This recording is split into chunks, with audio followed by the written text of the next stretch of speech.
What the hell's going on, folks? And welcome to a new episode of Bustin' Bubbles Outdoors in video form.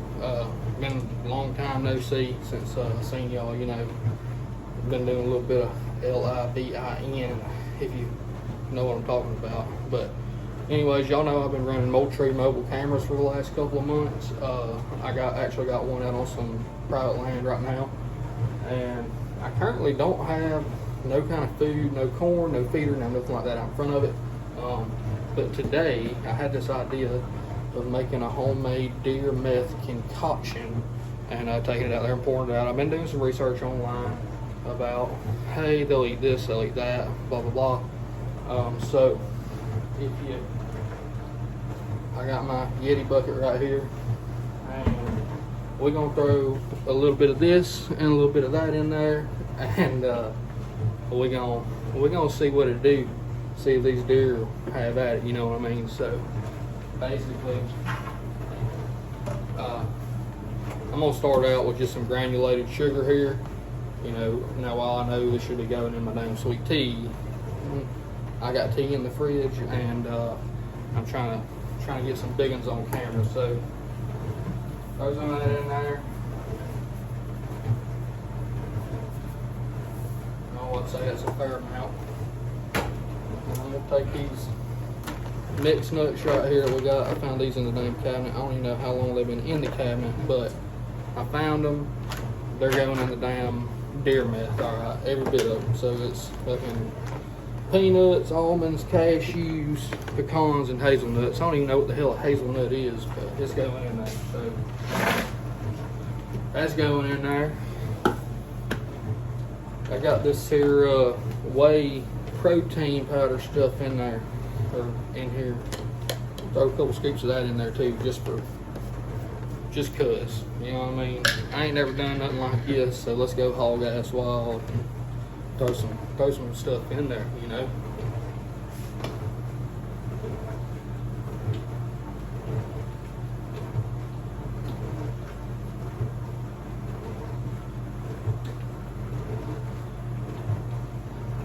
Throw about 3.5 scoops of that in there, you know, because you might as well. And then I ain't got but a couple more things, and we're gonna be on the road burning it down.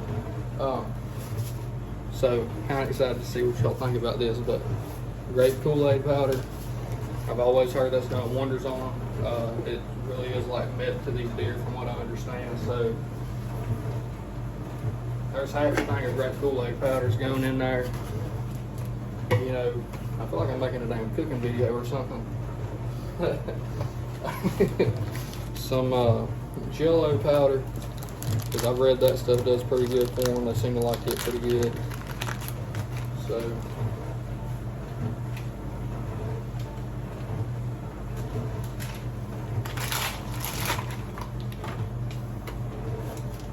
some powdered sugar, make it be like a funnel cake for them. You know, when the deer are gonna start eating this stuff, they're gonna say, "Hey, where's the freaking gabagool? It's right here."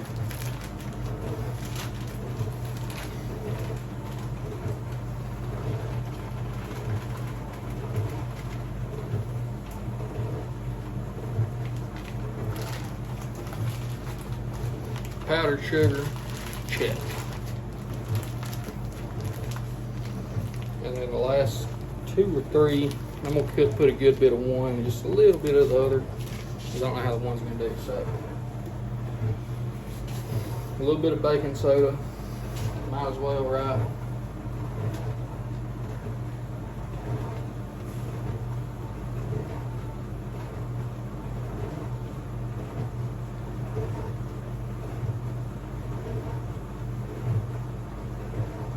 When I say a little bit, I do mean a little bit on the baking soda. Salt.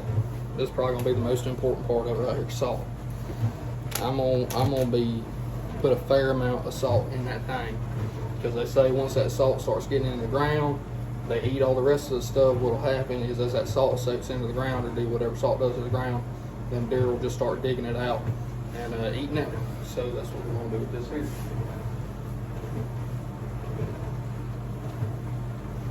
Pour a whole damn pile of salt on there.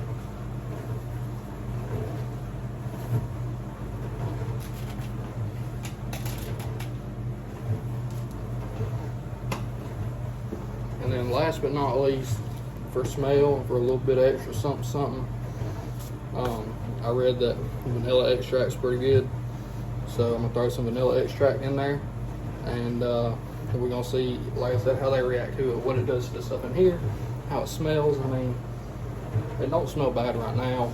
Honestly, it's more of an overwhelming smell of Kool-Aid than anything else. Kool-Aid and that chocolate protein powder. So it's gonna be the last thing we put in there. We're gonna hit the road.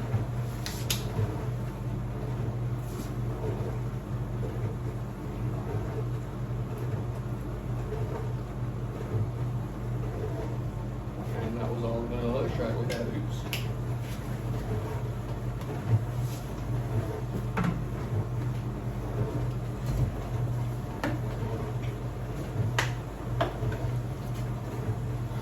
We'll give this thing a good old shake or two.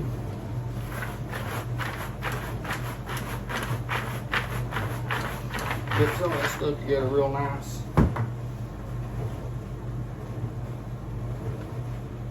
Let it settle out.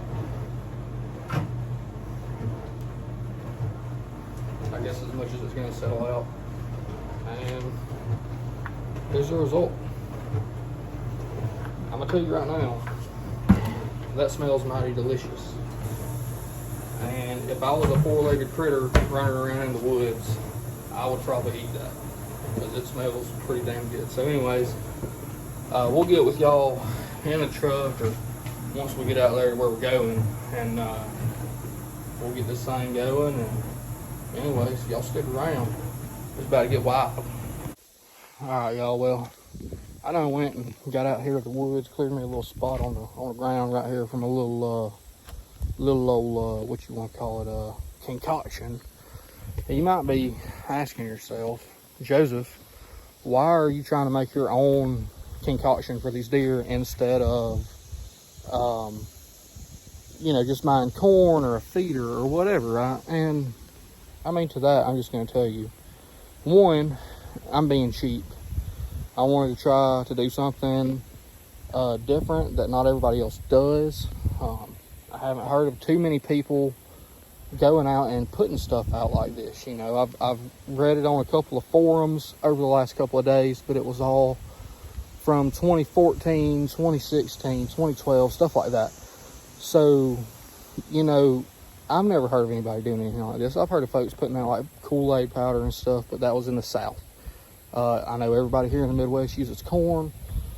So, I mean, why not come out here and be a little different, give these deer a little bit something to really eat, really get in them, really just something different, you know what I mean? And I know with ducks, a lot of times just being different works for you, whether it be your decoy spread or whatever. Obviously you're not baiting ducks, and if you are, that's probably not a good thing. But I know being different when it comes to duck hunting is good. You know, throw out a different decoy spread than everybody else. Try and look different than everybody else, you know. And that tends to do good. So, like I say, this here, I just wanted to try to do something a little different and see, maybe it'll work. You know, maybe I'll get some big boys on cameras. I've had 2 bucks on camera since I put this camera out a couple of months ago. One of them's a regular, looks like probably a regular old 6-point, 7-point. The other one is a real funny looking 6-point. He's not consistent, but he's here sometimes. You know, I've seen him 2 or 3 times on camera down here. And then there's a doe that comes through about every day. And if she doesn't come through, like let's say she was here today and then here tomorrow, and then let's say she skips Monday or Tuesday, right? Then usually the next day she'll be back twice. She'll be here in the morning and in the evening. And there's not really any food on the ground here. I mean, there's a bunch of like grass and shrubs and stuff like that, but it ain't like, there's not a feeder over here. There's not a big corn pile. There's not a big food pile. So with them deer trafficking through here, I know at least with that doe trafficking through here, there's been a couple of phones that I've got on camera. You know, why not try to come out here and put something down and see if I can get more traffic, 2, get a better pattern on these deer, or 3, get some different deer than the ones that I've been seeing, you know. I know there's some big ones out here. I've seen some big ones out here on other folks' camera. So I'm gonna try and see if maybe I can't get a big one on camera. Get this doe pattern good, because you know, sometime I think it's September, mid-September, early to mid-October, we've got a weekend here where it's just like a early rifle doe season. So if I can get that doe pattern and get out here, then I'll come out here and give her a dirt nap. You know what I mean? That's meat in the freezer. I don't discriminate. I'm not one of those guys that, oh, I'm not shooting a doe. Like, I'll shoot a doe, you know. I'll shoot a small buck. If it's brown, it's down. You know what I mean? Obviously, the landowner here, I'm not gonna, if he's like, hey, don't shoot this deer, don't shoot this deer, then okay, I won't shoot those deer, whatever.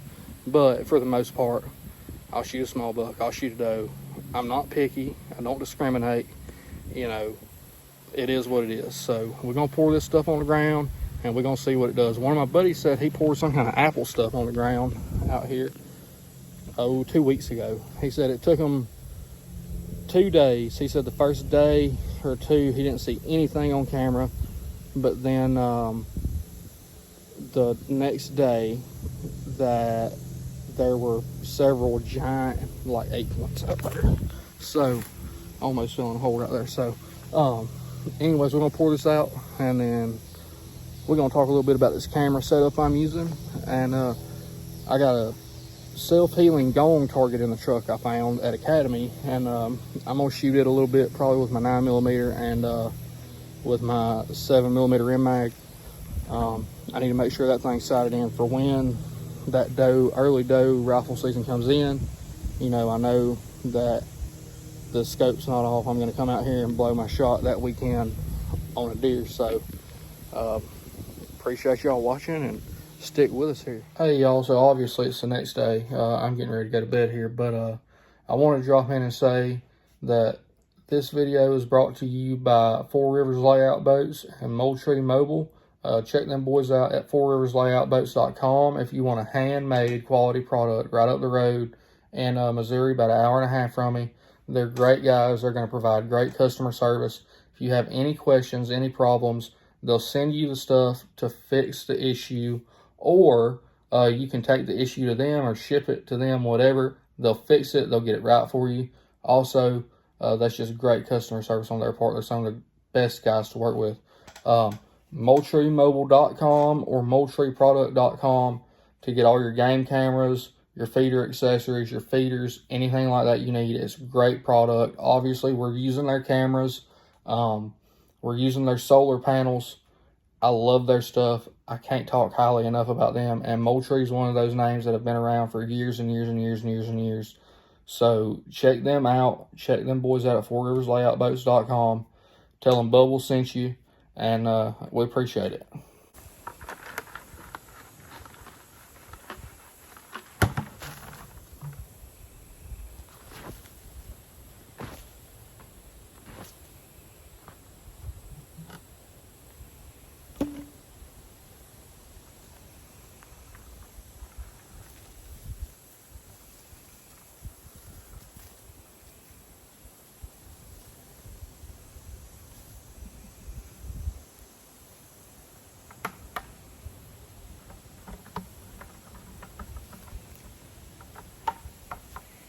As y'all could see, as I was trying to shake that up and get it mixed up a little bit more, the lid come off. Oops. Anyways, it is what it is. I got it out. Here's my pile of stuff. It ain't really a pile, it's more just kind of spread out now. You may not be able to see, I may not be able to see the entire pile on camera where I've got the camera sitting at, but I know that I'll be able to see the deer right here eating it. You know, yes, this is the road coming through here. They're not driving trucks down through here, nothing like that. They'll drive a tractor down through here every once in a while. If the deer start digging a hole right here on the road where I spilt that stuff, then I'll come out here and I'll fill the hole in, whatever, and do what I got to do, you know. But I'm hoping that they stay off to the side of the road there for the most part. I'm excited. You know, I ain't never come out and done nothing like this before. You know, one of them hunting clubs I was in when I was growing up, we always made little homemade PVC feeders. you know, put corn in them and stuff, but we didn't ever have no big feeders. We didn't ever come out and do nothing like this. So I'm very excited to see how this works out for me. Hopefully it'll work out pretty good. I'm hoping the wind noise ain't too bad on y'all right now because the wind's blowing south at like 16 mile an hour. But hopefully this works out pretty good, and we'll get back with y'all when I start seeing deer on it. And y'all look at my Instagram, my Facebook and stuff, and I'll definitely be posting pictures and updates of the little deer crack pile, and we'll try to keep everybody updated on that, and hopefully I can get something good out of it, you know what I mean? I'd love to see a monster out here in it, but I don't know. You know, if I see a monster, cool. If I don't see a monster, no big deal, you know what I mean? If it's just does and fawns and stuff I see, oh well, so be it. I'm just excited. I'm glad to be out here. I'm kind of excited to be chasing deer again this year. You know, it's been a couple of years since I've been deer hunting. The last time I went deer hunting was with my granddad several years ago. And so yeah, I'm excited to put some deer on the ground, get some meat in the freezer. But more importantly, dude, coming up like right now, I'm more excited for duck season than anything else. On the way down here, I drove past a little pond. There were 4 blue-winged teals sitting in the pond, and we've got another week or two until it's really that time. So I'm super excited. That's got me super stoked. I saw some geese on a pond. You know, geese don't really do it for me. I'm gonna try to shoot some geese this year. I would love to put more geese on the ground than I have over the last couple of years. But if I don't, it ain't no big deal. Like I said, geese, I'm not just out there chasing geese all the time. I don't have no huge goose spread. I'm mostly hunting ducks. So this year it's gonna be ducks and deer. I'm very excited for y'all to follow along with this and to see where this goes. And I appreciate y'all tuning in. I appreciate y'all watching this. And if nothing else, maybe this will give y'all an idea of some stuff to put out on your land or where you're hunting at, whatever. It would kind of give you an idea of, hey, I can go put this, and this out, and maybe you'll see some good results from it too. So anyways, I appreciate y'all watching this. And if you've watched this far, you know, I greatly appreciate you watching. Give it a like, share it with everybody you know, your mama, your daddy, your grandma, your buddies. It don't matter. Share it with everybody, you know what I mean? And I appreciate y'all watching. Thank you.